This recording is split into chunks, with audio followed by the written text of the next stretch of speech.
UFC Fight Night Vegas 13, Santos versus Teixeira took place last night, and I'm going to go through the entire card, starting with the early prelims, ending with the main event, giving my reaction and breakdown to every single fight on the card, starting with our early prelim opener of Gustavo Lopez versus Anthony Burkak. Anthony Burkak steps up on short notice against Gustavo Lopez. I picked Gustavo Lopez to win. I didn't do it in my full card prediction video, but I said it before the fight happened. Gustavo Lopez, I picked him to win. He looked good out there, got the job done by first round rear naked choke. Anthony Burkak, 16-7, was visibly not in the best of shape in this fight either. Eventually got choked out in the first round, and it was just an easy win for Gustavo Lopez. Corrected his mistake that he made in his last fight against Merab Dvalishvili by finally getting himself a win inside the UFC. Gustavo Lopez gets it done. Good performance, rear naked choke in the first round. What more can you say? Good win from Gustavo Lopez. Moving on, Max Griffin versus Ramiz Brahimaj. Everyone's going to want me to talk about this one because the year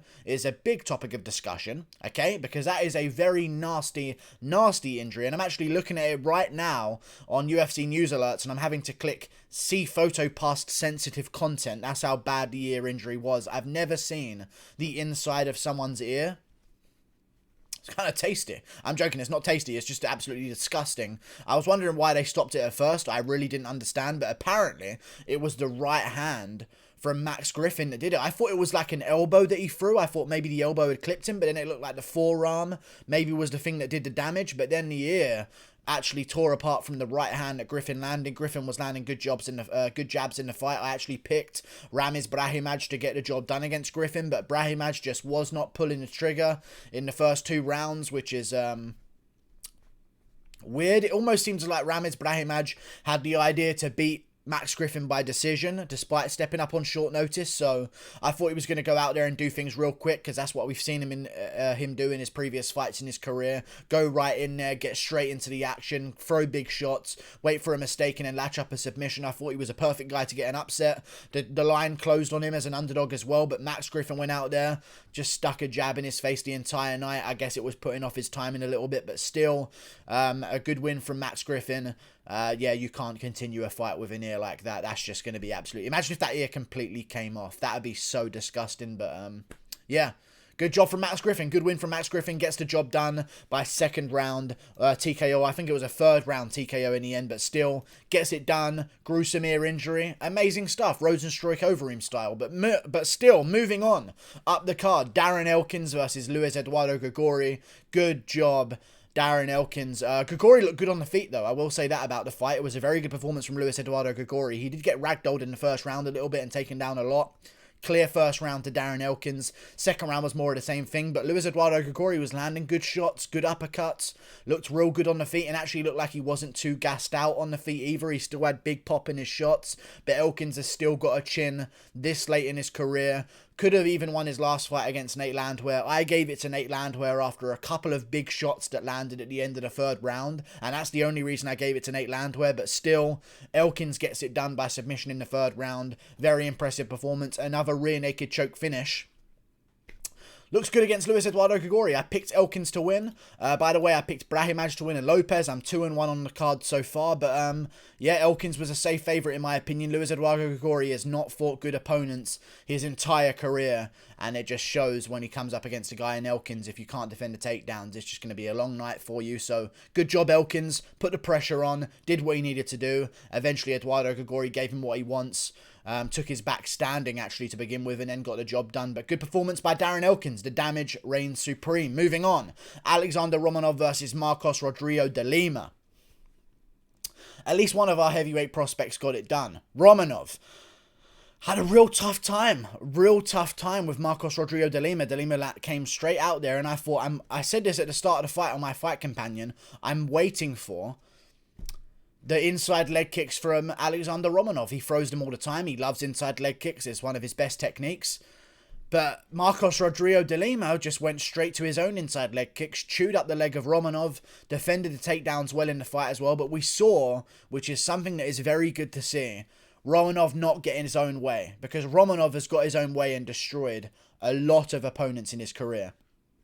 And to see him go out there and not have all of his fun straight away and have Marcos Rodrigo stuff a couple takedowns, land a lot of leg kicks, land some good shots, and then Romanov to still go out there and eventually get him to the ground and land that forearm choke, which he now has 3 of in his entire career, but he might even have 5 because 2 of his fights in his career have just been labelled a choke because they don't know what to call it. So I'm assuming that they might be the forearm choke as well. It's something that he always goes for. I actually predicted that this would happen in the fight. He went for this forearm choke before, and I thought, hang on a second, De Lima might go out to this, but then he went to it the second time, and it was just De Lima. You can't take that amount of weight over you, and Romanov does exactly what he needs to do. He uses his benefits of being a heavier guy, a bit more top heavy, uses that forearm choke, ties it up underneath the shoulder as well on the other side, and just puts so much pressure he could pop your head off. So Romanov, great performance, first round submission, keeps his streak alive. Romanov undefeated, all finishes, loads of them in the first round. Great performance by Alexander Romanov against Marcos Rodrigo de Lima, who beat Ben Sassoli, who's beaten good guys in the UFC. Moving on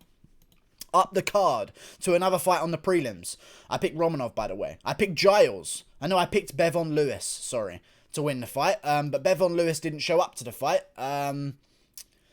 Yeah, some random guy showed up. It was a pretty shit fight. Good shot by Trevin Giles to get the job done eventually. Landed the combinations necessary and eventually got the finish. But Jesus, Bevon Lewis did not look good in that fight. And I know a lot of people are going to say that Giles looked really good and the jab was amazing of Giles. But I think we all know what we saw there, and that was just that Bevon Lewis just looked like utter shit, gassed out real quick, even though he didn't put too much of a pace on, and Giles was just better than him on the feet, and Bevon Lewis I don't know what he was doing, really. I have no idea what he was doing. He looked like there was something up with Bevon Lewis, because he went out there and outstruck Uriah Hall for the entire fight before getting cracked on the chin. But just Trevin Giles, you can't do anything to whatsoever. Trevin Giles, who basically lost to James Krause, who stepped up on a day's notice from welterweight, upper weight class as well. Good performance from Giles, gets a finish. He's not a problem to the division, but I would like to see him versus Makhmud Muradov next. I think that would be a perfect matchup for him to take on, but still, good performance from Giles, I guess. He got the finish. What more can you ask for? Better than a boring decision, and plus Bevon Lewis has not got the most entertaining style anyway, so I don't even mind that he lost. Moving on up the card to another one, which was Yan Xiaonan versus Claudia Gadelha on the main card. Amazing fight. Well, it wasn't an amazing fight. I don't know why I'm saying this. It was a decent fight. Claudia Gadelha won the first round. Yan Xiaonan won the second 2, pretty easily to score. Yan Xiaonan was just outlanding her in the second and third round. It's actually exactly how I said the fight would go. I predicted a 29-28 win from Yan Xiaonan whilst losing the first round, but eventually outpacing Gadelha in the second and third. Exactly what happened. She just had more in the gas tank than Gadelha did. Gadelha is such a muscle-bound girl for the strawweight division, which is not something you'll usually hear me say. That someone is a muscle-bound female in the UFC that's a lot of fast twitch, but she genuinely is a very strength-based fighter, and if she can't keep you down in that second round, she's going to lose the third, and if you can win the second, you're going to win a fight with Gadelha. I thought Gadelha lost her last fight, but you know what? Yan Xiaonan gets it done. Great fight. I thought Gadelha lost to Angela Hill.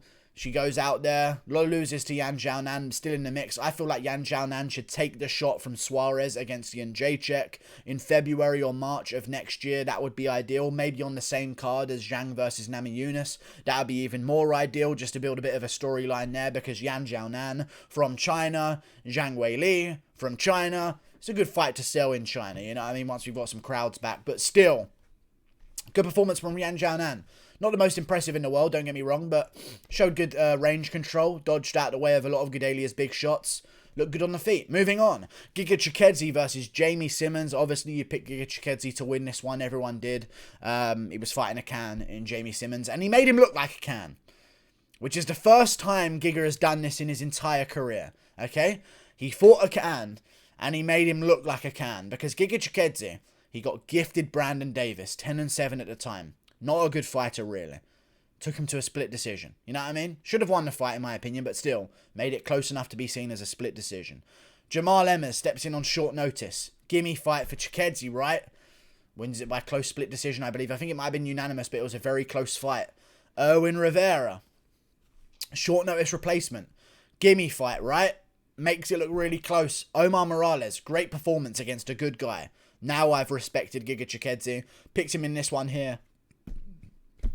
I didn't trust him to get the KO, but he went out there and did it. Landed a good body shot, which definitely hurt Jamie Simmons. Then went upstairs with the head kick, finished him off. Great performance by Giga Chikadze. And we finally have a highlight reel finish for Giga Chikadze on his record. He said he wants to turn around at the end of the year in December against Jeremy Stephens. I don't understand why. He said he's been scheduled to fight Arnold Allen 3 times when he hasn't. They never signed to fight each other.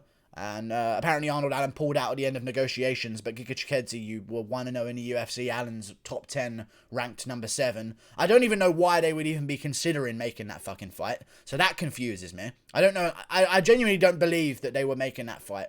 Giga Chikadze was 1-0 after a win against Brandon Davis. Hey, top 15 guy Arnold Allen wants to call you. No, that's not what happens.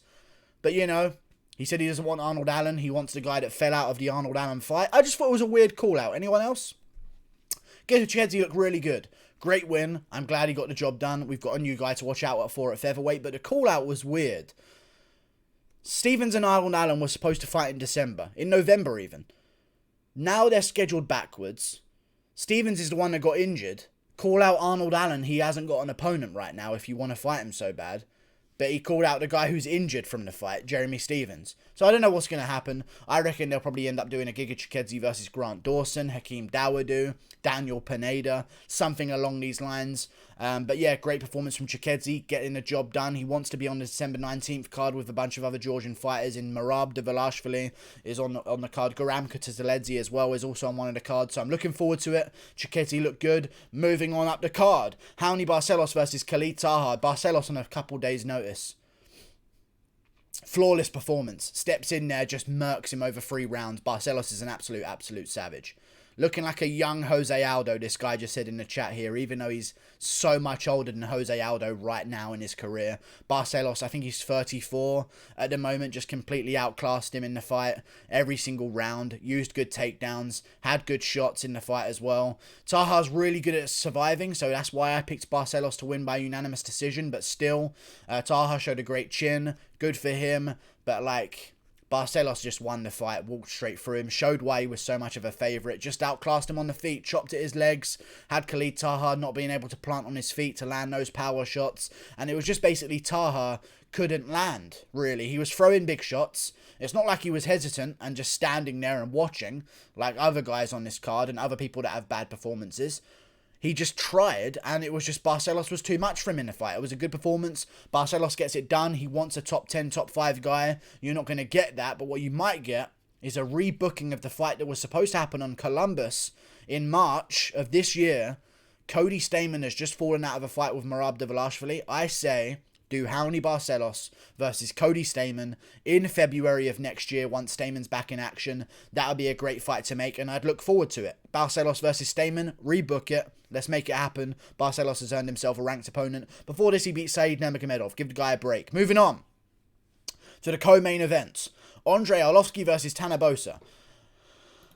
Right, I thought that Andre Arlovski lost the fight very clearly. I thought this was a really bad robbery decision.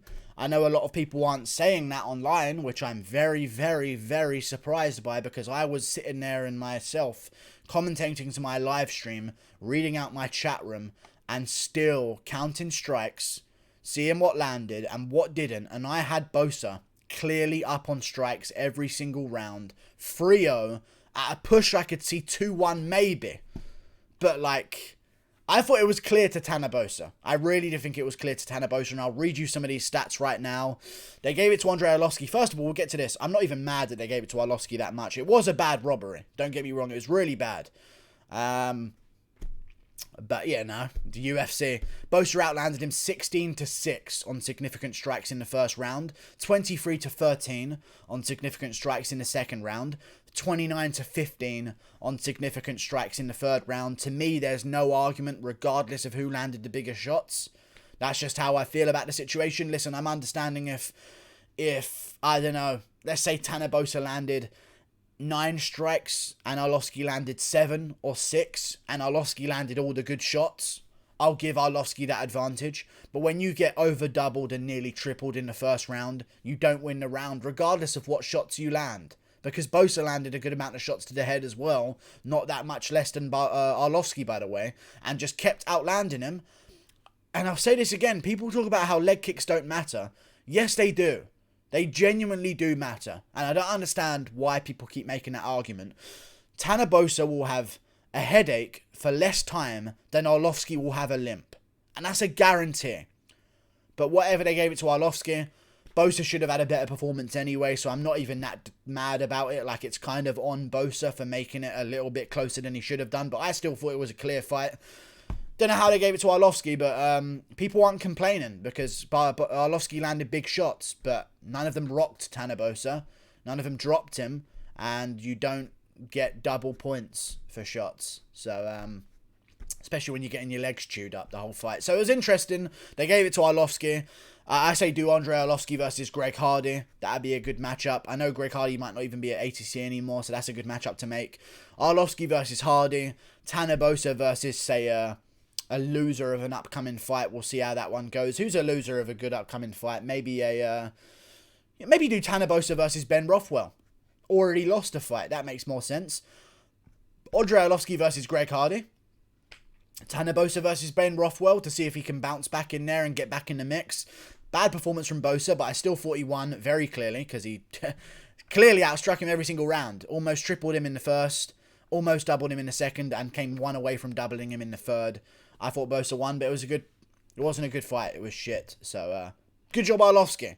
Resurrection season. Speaking of resurrection season, Glover Teixeira whooped up on Santos. Old man Teixeira got wheeled to the cage by his nurse. Took away his IV drip to keep him alive, and took his tablets and his anti-inflammatories for his gout and his eczema that he has in his I don't know. Grandpa Teixeira. Grandpa Glover goes out there.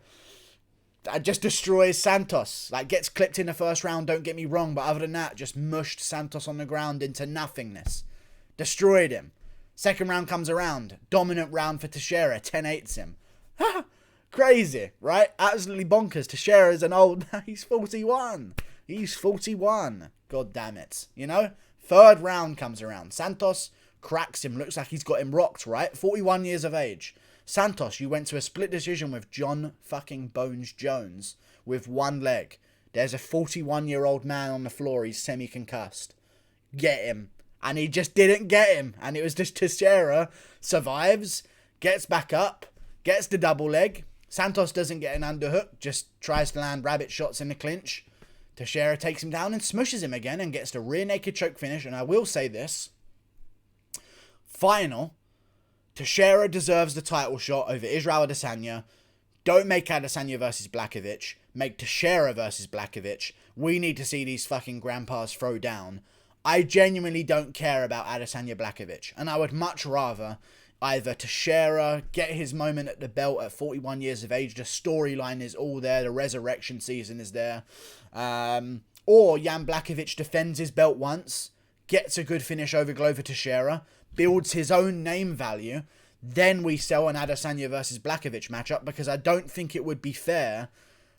What if Jiri beats Reyes? Now they're going to do Glover versus Jiri Prochaska. Like, it's just, he's so old. He's done so much. He's grinded through so many tough opponents. Cole Roberson on short notice. Young, talented guy. Ion Kutalaba. Young, talented guy. Nikita Krylov. Young, talented guy. Anthony Smith. Shit cunt that can't even beat a guy on PCP in his house at night. Santos destroys him. Went to a split decision with John Jones. Give Teixeira a title shot. Make Izzy wait and defend one more time at middleweight against Robert Whittaker in a rematch. Let's just do that instead, because I don't want to see Teixeira get shafted here. And I feel like he could be. And he shouldn't be. This deserves a title shot. Teixeira should fight Jan Blachowicz.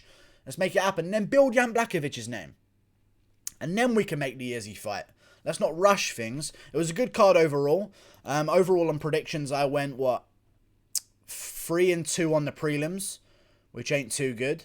And then 3-2 on the main card, which is not good. I thought Boser beat Arlovski, so I'll take that one. Thank you very much, MMA gods. So 4-1 on the main card, or 3-2, whatever you want to call it. It was a good night of predictions, but just... yeah, not flawless, and I need flawlessness. That's what we need. We almost had flawless last week. If Bobby Green got his hand raised like he should have, I would have had a flawless card. But whatever. You know what I mean? So, Teixeira, resurrection season, ruining parlays since day one. I just give him a title shot, man. I love Teixeira. He's an old man. He's paid his dues. He's beating everyone they put in front of him, including the Kaya, who's #1 in the division right now. Give him a title shot. Like and subscribe. Thank you for watching. Click that button there. And goodbye. See you later.